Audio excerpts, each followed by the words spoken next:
புதிய ரூபாய் நோட்டுகளை பெறுவதற்காகவும் பழைய 500 மற்றும் 1000 ரூபாய் நோட்டுகளை மாற்றுவதற்காகவும் சென்னை முழுவதிலும் பொதுமக்கள் நீண்ட வரிசைகளில் காத்து கிடக்கும் காட்சிகளையும் செய்திகளையும் முன்பாக நம்முடைய செய்தியாளர்கள் பதிவு செய்திருந்தார்கள். தற்போது பல்வேறு தமிழக மாவட்டங்களில் இருந்து அது பற்றிய செய்திகளை தற்போது பார்க்கலாம். அந்த வகையில் பழைய 500 மற்றும் 1000 ரூபாய் நோட்டுகளை பயன்படுத்தி மின் கட்டணம் செலுத்தலாம் என்ற அறிவிப்பால் மதுரையில் குறுகிய நாட்களில் மின் கட்டணம் அதிக அளவில் செலுத்தப்பட்டிருக்கிறது. இதனால் சில்லறை பிரச்சனைகளும் ஏற்பட்டிருக்கின்றன. இதுகுறித்த விவரங்களை நமது மதுரை செய்தியாளர் நாகேந்திரனிடம் கேட்கலாம். நாகேந்திரன், மதுரையில கடந்த 4 நாட்கள்ல மட்டும் அதிக அளவில் மின் கட்டணம் செலுத்தப்பட்டிருப்பதா தகவல் வெளியாகி இருக்கிறதே, அது பற்றிய விவரங்கள் என்ன? இந்த மின் கட்டணம் செலுத்துவதில் என்ன மாதிரியான கட்டுப்பாடுகள்லாம் விதிக்கப்பட்டிருக்கு?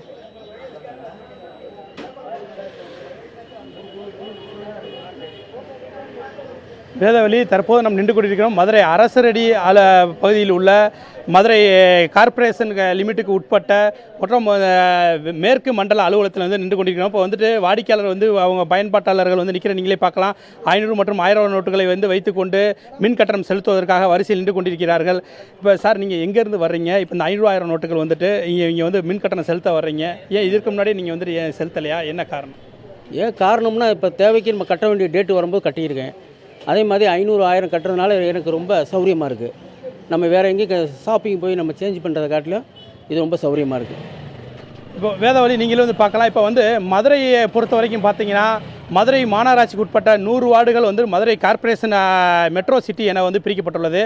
மற்றும் மேலூர், சமயநல்லூர், திருமங்கலம் உள்ளிட்ட இந்த பகுதிகள் வந்து 4 தாலுகாக்கள் வந்துட்டு மதுரை ரூரல் என பிரிக்கப்பட்டுள்ளது.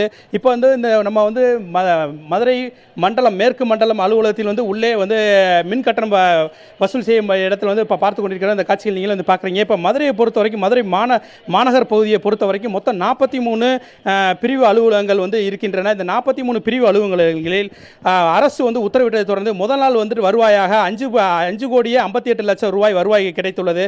இரண்டாம் நாளாக வந்துட்டு 1.78 கோடி ரூபாய் வரி மின்கட்டணம் வந்து வசூல் செய்யப்பட்டுள்ளது. மூன்றாம் நாளாக ஞாயிற்றுக்கிழமை 58 லட்சம் வந்து மின்கட்டணம் வசூல் செய்யப்பட்டுள்ளது. நேற்று திங்கட்கிழமையான நேற்று மட்டும் 2 கோடி ரூபாய் வசூல் செய்யப்பட்டுள்ளது. இது குறிப்பாக வந்து பார்த்தோம் என்றால் மதுரை புறநகர் பொறுத்த வரைக்கும் வந்து பார்த்தோம்னா முதல் நாள் வந்துட்டு 2 கோடியே 16 கோடி ரூபாய் வந்து வசூல் செய்யப்பட்டுள்ளது. இரண்டாம் நாளான சனிக்கிழமை வந்து 89 லட்சமும், ஞாயிற்றுக்கிழமை மூன்றாம் நாளான ஞாயிற்றுக்கிழமை 48 லட்சமும், நான்காம் நாளான நேற்று வந்து 1.61 கோடியும் வந்து வசூல் செய்யப்பட்டுள்ளது. குறிப்பாக நம்ம பார்க்கணும் என்ற இங்கே வந்து பார்த்தோம்னா, இந்த சில்லறை தட்டுப்பாடால் 500 மற்றும் 1000 நோட்டுகள் வந்து மின் கட்டணம் செலுத்துபவர்களுக்கு சில்லறை வந்து கொடுக்க முடியாமல் 500 மற்றும் 1000 நோட்டுகளில் வரக்கூடிய மீத தொகையை வந்து அவர்களுக்கு அட்வான்ஸாக பெறப்படுகிறது. மின் வாரியத்தை பொறுத்த வரைக்கும் பார்த்தோம் என்றால் முன்தொகை எனப்படும் இந்த அட்வான்ஸ் வந்து ஏற்கனவே வந்துட்டு பெறப்பட்டு வந்தது. ஆனால் இப்போ இந்த 500 மற்றும் 1000 நோட்டுகள் வந்து செல்லாது என்று அறிவித்ததை தொடர்ந்து பல வாடிக்கையாளர்கள் மற்றும் பெரிய பெரிய வணிக நிறுவனங்கள் அவர்களுக்கு அட்வான்ஸ் தொகையை வந்து அதிகமான அமௌண்ட் கட்ட வந்ததை தொடர்ந்து இந்த மின் வாரியம் வந்து அதை வந்து நிறுத்தியுள்ளதாக கூறப்படுகிறது. இப்போ வந்து இது குறித்து பேசலை. இப்போ வந்து ஏடி அவர்கள், கண்ணன் அவர்கள் நம்முடன் இருக்கிறாங்க. சார், இப்போ வந்துட்டு இந்த 500 மற்றும் 1000 நோட்டுகள் வந்துட்டு வாங்குறதுனால வந்து மக்கள் எந்த அளவுக்கு வராங்க? நீங்கள் என்ன மாதிரியான கட்டுப்பாடு வச்சிருக்கீங்க? என்ன மாதிரி நடவடிக்கை மேற்கொள்றீங்க? இல்லை சார், அரசாங்கம் சொல்கிறது எல்லாமே நம்ம வந்து கரெக்டாக ஃபாலோ பண்ணிகிட்ருக்கோம் சார். தேவையான முன்னெச்சரிக்கை நடவடிக்கையாக அவங்க சொல்கிற மாதிரி முதல் நாள் வந்து நாங்கள் நைட்டு 12 மணி வரைக்கும் அக்கௌண்ட்டு திறந்து வச்சுருந்தோம். 9 மணியோடு எல்லாம் வரல. அதுக்கப்புறம் யாரும் கன்சூமர் வரல. அதன் பிறகு வர எல்லாருமே வந்து இந்த 500 1000 வந்து 24ஆம் தேதி வரைக்கும் இப்போ வந்து வாங்க சொல்லியிருக்காங்க. அதுபடி பண்ணிகிட்ருக்கோம் சார். எந்த சிரமம் இல்லாத அளவுக்கு நாங்கள் பண்ணிக்கிட்டோம். இப்போ வந்து மக்கள் வந்து இந்த 500 மற்றும் 1000 நோட்டுகள் வாங்க வர்றதுனால மக்கள் கூட்டம் எந்த அளவுக்கு இருக்குது? இன்னும் வந்துட்டு இந்த இப்போ எத்தனை நாட்கள் வந்து நீட்டிக்கப்பட்டிருக்கு? இந்த டிசி எனப்படும் இந்த பணம் கட்டவில்லை என்றால் எத்தனை நாட்கள் வந்து கரண்ட்டை கட் பண்ணுறது? எத்தனை நாட்கள்? 7 நாள் தள்ளி கொடுத்துருக்காங்க சார்.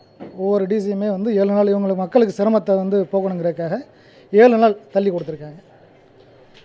கண்டிப்பாக வேதவழி, நீங்களே கேட்டிருந்திருப்பீங்க. ஒரு சராசரியாக ஒரு மின் உபயோகிப்பாளர் வந்துட்டு மின் கட்டணம் வந்து அவர்களுக்கு வந்து ரீடிங் எடுத்த 20 நாட்களில் வந்து அவர் வந்து பணத்தை வந்து கட்ட வேண்டும். மின் அலுவலகத்தில் வந்து பணத்தை கட்ட வேண்டும். ஆனால் வந்துட்டு இப்போ தற்போது வந்துட்டு இந்த 500 மற்றும் 1000 சில்லறை தட்டுப்பாட்டால் கூடுதலாக 7 நாட்கள் அவகாசம் கொடுக்கப்பட்டுள்ளது. 10ஆம் தேதி கட்ட வேண்டும் என்றால் ஒரு சராசரியான ஒரு மின் உபயோகிப்பாளர், ஒரு பொதுமக்கள் வந்து 17ஆம் தேதி வரைக்கும், 20ஆம் தேதி கட்ட வேண்டிய 27ஆம் தேதி வரைக்கும் வந்துட்டு அவர்களுக்கு வந்து அவகாசம் கொடுக்கப்பட்டுள்ளது. இந்த அட்வான்ஸ் தொகைக்காக வந்துட்டு மின் வாரியத்தால் வந்து 6% வட்டி வந்து கொடுக்கப்பட்டு வந்தது. இதனைத் தொடர்ந்து பெரிய பெரிய நிறுவனங்கள் வந்து 500 மற்றும் 1000 நோட்டுகள் பழைய நோட்டுகளை கொடுத்து அட்வான்ஸ் தொகைக்காக செலுத்த வந்தனர். ஆனால் வந்துட்டு மின் வாரியத்துறையினர் வந்துட்டு 500 மற்றும் 1000 நோட்டுகள் வந்து அட்வான்ஸ் தொகையாக வாங்கப்பட மாட்டாது என வந்துட்டு அவர்கள் வந்து தெரிவிச்சிருக்காங்க. மதுரை மாநகராட்சி பொறுத்த மட்டும் இந்த மின் வாரிய பகுதிகளில் வந்துட்டு 10 கோடி ரூபாயும் இந்த 4 நாட்களில், மதுரை புறநகர் பொறுத்த வரைக்கும் வந்து 5 கோடி ரூபாய் வந்து வசூல் செய்யப்பட்டிருக்கு. வேதவள்ளி.